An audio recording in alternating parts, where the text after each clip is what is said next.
It's not a boycott. It's a wealth transfer. It's not a boycott.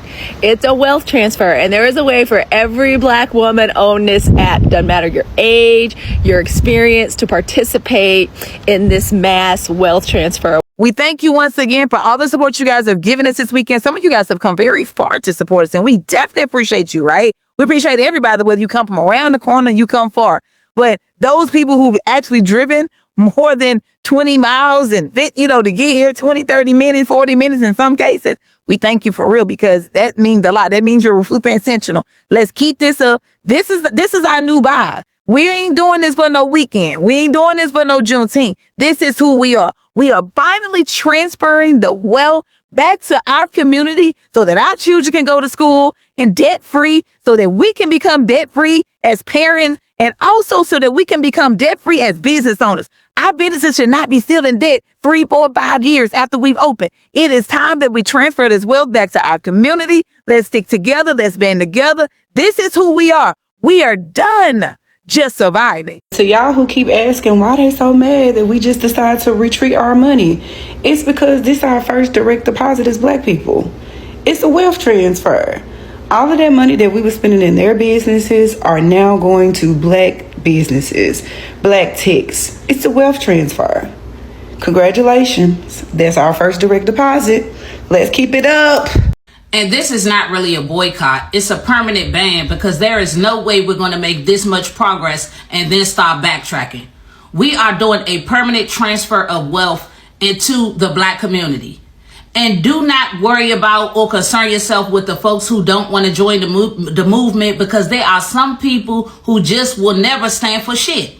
That's why people walk all over them, because they don't stand for anything. And that's okay. That's their right. But like I said, we're not trying to convince nobody of shit, nor do we need any allies, because the Black dollar is very powerful on its own. And shout out to all the business owners who have been getting an influx of all this damn business since this whole thing started. I'm loving these videos of people coming forward talking about they selling out of their products. They having to order more. That means we are truly standing on business this time around and showing them how powerful we really are. So yeah, we gotta keep it up, and don't let it be 6 months down the line and then let me see y'all up in these folks' business. Cause no, we not patronizing with these people no more. That's it. I just want y'all to pay attention to everything that's going on right now. As far as everyone that's getting upset that Black people are saying that they're going to boycott, pay attention, because the real reason why is because it's a transfer of wealth. That's the reason why they're really upset. It's a transfer of wealth. They the Asian community created their wealth off of the Black dollar, because the only reason why they're even able to come over here and the only reason why they've been able to thrive as much as they have is because of the Black community. Because one, the civil rights movement, and when they first got here, they were not allowed to put their establishments into white neighborhoods. They had to put it in the Black neighborhoods, which is the reason why I stated before, when you go into any Asian store, the only people that's in there are Black people. So their wealth was created off of our dollar. And whenever the dollar comes into the Black community, it goes out within 6 to 8 hours. So who do you think are really funding these businesses? The Black dollar. So anytime, Black people say we're going to keep our dollar, everybody's going to be upset, because everybody's wealth is created off of the Black dollar. But, anything that they can do, we could do. First of all, the reason why they're upset too is because they know that it could be done. All you have to do is just go back and look in history. Look at all of the Wall Streets, the Black Wall Streets that we created. So they know that it can be done. You know what I'm saying? And that's the reason why they're upset. They're pissed, because it's a transfer of wealth. All we have to do is stop spending money with them and put the shit back into our own communities. Everything that they have, we already have, outside of Chinese food. But shit, we can create that ourselves. We know how to cook shit. We cook better than any motherfucking body anyway. So, we really won't be missing out on anything. Literally, we won't miss out on anything. But if we play our cards right, this is a transfer of wealth. And I love to see that shit. I want to put my 2 cents into the conversation about the Asian boycott and why this should absolutely work for Black people. First, that guy said that they were going to take away the Chinese takeout. The same Chinese takeout that is packed with MSG and is the #1 cause of stomach cancer. That Chinese takeout? Okay. Next, he said they were going to take away the liquor stores.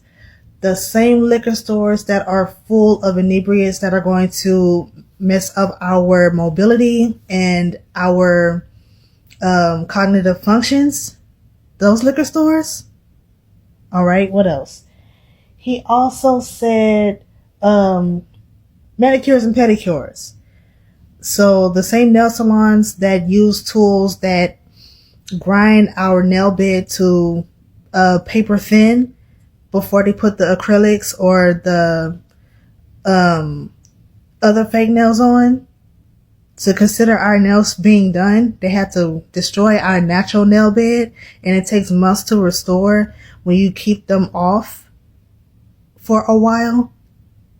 Those nail salons, those manicures and pedicures, there are some things that we can benefit by staying at home and saving our money and elevating our own personal skills. With this boycott, why is it that when black people boycott, y'all don't get customers from any other races? Any other races? So you mean to tell me as soon as black people stop going to y'all establishments, no other races support y'all in droves the same way we do? But yeah, y'all coming for us. What started as anger is now turning into action, and not just any action. We're talking about millions of dollars moving right now in real time.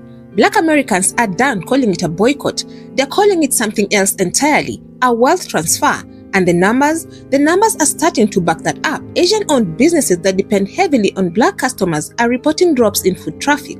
Black-owned businesses selling out. Some are scrambling to restock shelves they've never emptied before. And all of it, traces back to one moment, one verdict, one name: Rick Chow. If you don't know the story yet, stay with me, because by the end of this video, you are going to understand exactly why this movement is different from anything we've seen before, why it's working, and why so many people outside the black community are suddenly very, very nervous about it. Before we proceed, all credit goes to the creators of these videos. You'll find all their ads in my description box. But for now, let me play you a few more clips, and then I'll be back with my commentary. So this is not a boycott, this is a wealth transfer. If black people decide that they want to boycott Asian businesses, why does that bother everybody else?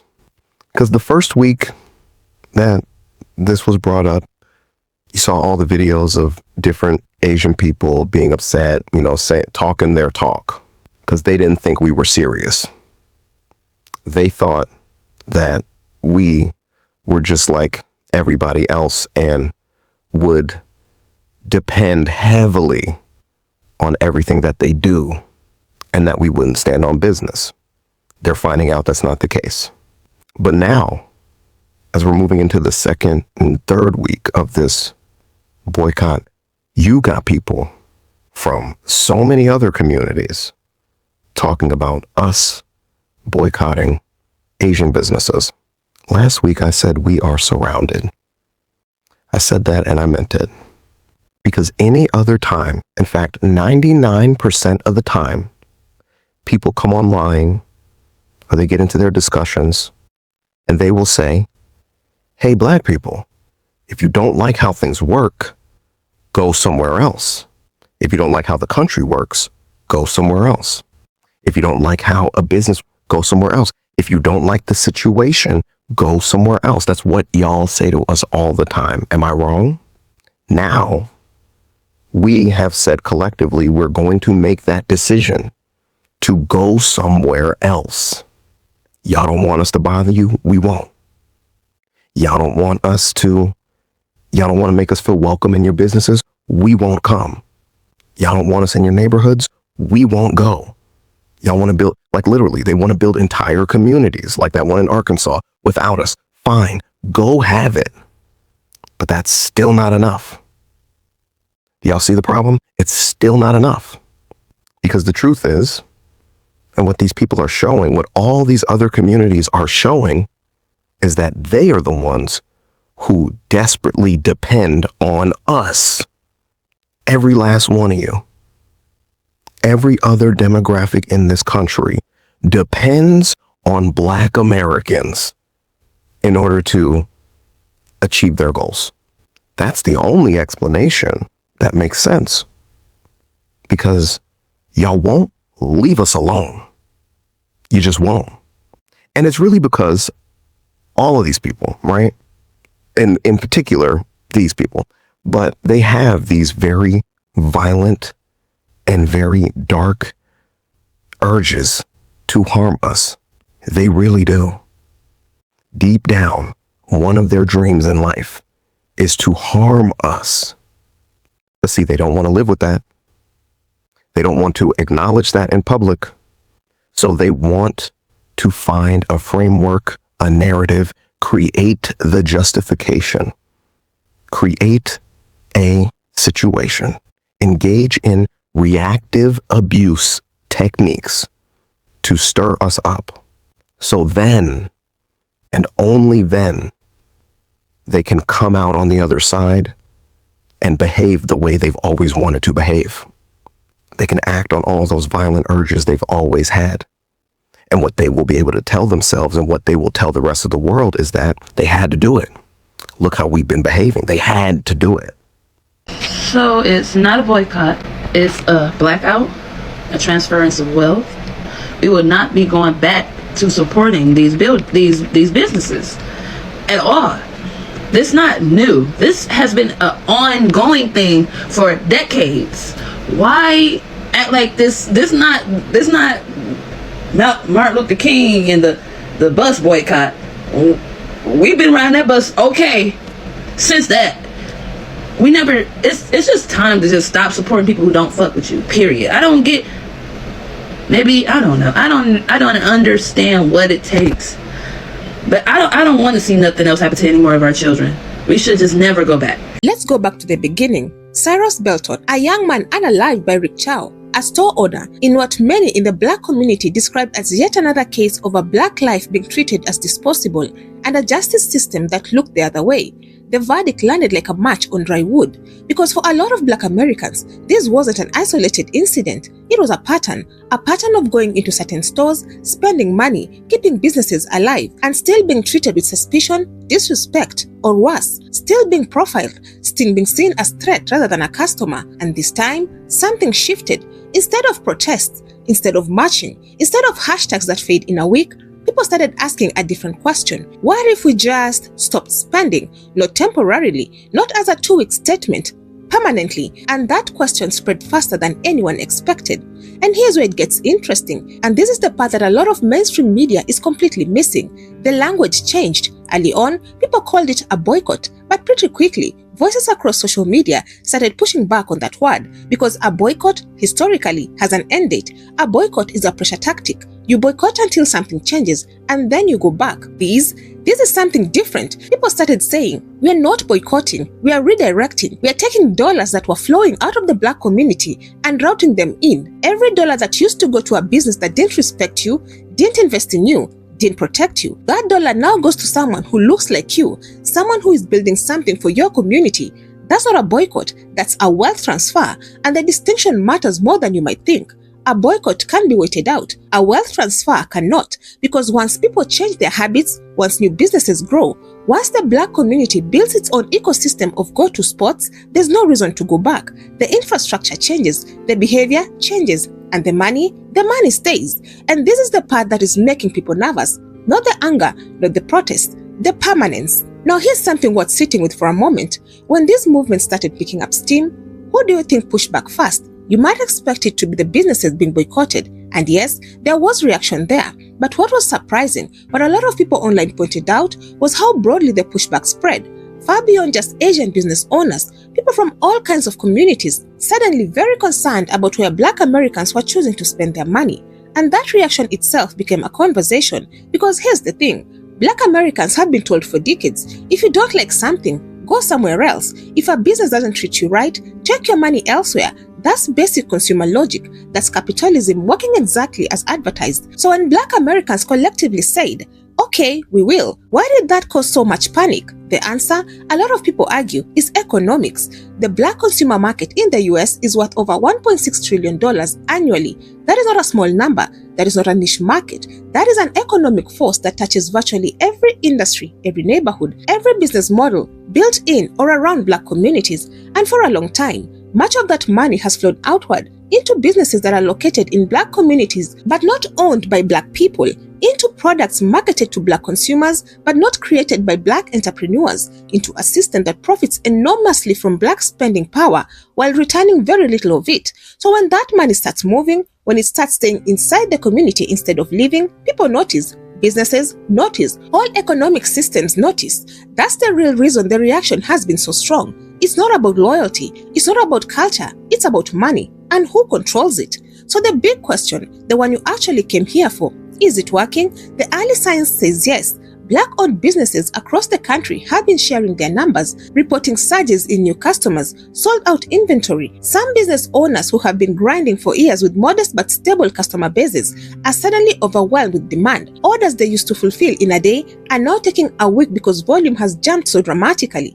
And this matters for a reason that goes beyond the initial bump in sales. When a black-owned business scales up, when it has to hire more staff, order more inventory, expand its space, that growth creates more jobs inside the community. Those employees spend their paychecks locally. Those suppliers get more contracts. The money circulates. It multiplies. Economists call this the multiplier effect, and it's the same mechanism that built the wealth of other communities for generations. There's a reason people keep bringing up Black Wall Street when they talk about this movement, because Greenwood, Oklahoma, the district that became known as Black Wall Street in the early 1900s, was built on exactly this principle: black dollars circulating within a black economy, and at its peak, it was one of the most prosperous black communities in American history. People aren't just angry right now, people are studying. They are looking at what worked before, what was destroyed, and what could be rebuilt. That historical awareness is part of what makes this movement feel different. Now, to be fair, not everyone is on board, and it's worth talking about the criticism because some of it is legitimate. Some people argue that targeting one specific community's businesses is too narrow, that real economic empowerment has to go beyond who you're not spending with and focus more on where you're spending. Others point out that not every black consumer has easy access to black-owned alternatives in their area. If you live in a food desert, choosing black-owned groceries isn't always a realistic option. Economic empowerment movements have to reckon with the infrastructure gaps that exist in many communities, and there are those who worry about the movement losing steam. History is full of boycotts and economic campaigns that started strong and faded within months once the emotional energy of the moment cooled down. These are real concerns, and the most serious voices in this movement are not dismissing them. What they're saying instead is, let this be the beginning of a longer conversation. Let this moment of heightened awareness become a permanent shift in how the black community thinks about its money, not a reaction to one verdict, but a new default. Stop spending with people who don't invest in you. Start spending with people who do, and keep doing it even when the news cycle moves on. And here's the bottom line: whether you call it a boycott, a blackout, or a wealth transfer, what is happening right now is real, it is measurable, and it is making people uncomfortable in ways that reveal how much the black dollar has been taken for granted. The Cyrus Belton verdict was a tragedy, and like too many tragedies before it, it became a turning point, not because people wanted it to, but because at some point, grief turns into action. The question now is whether the action lasts, because a single week of redirected spending is a statement, a year of it is a movement, a generation of it is generational wealth. And if early numbers are anything to go by, this time, people are serious. So many of you have downloaded my book, The Black Dollar Shift, and I am so super excited. If you're really enjoying the book, share it with your friends and family, because there's still so many people that do not know about this movement. This is not a fad for us. We don't want it to fizzle out in a couple of months. We don't want it to fizzle out in a couple of years. We want this movement to last. We want to create a shift in the black dollar that forever changes the black community.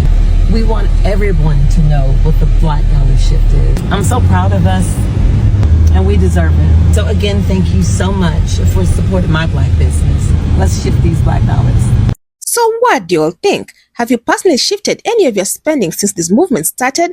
And do you think this wealth transfer can last? Let me know your thoughts down in the comment section. I would love to keep this discussion going. Otherwise, that's it from me. I also have another video specifically tailored for you. And if you enjoy such kind of content, please click up here and enjoy.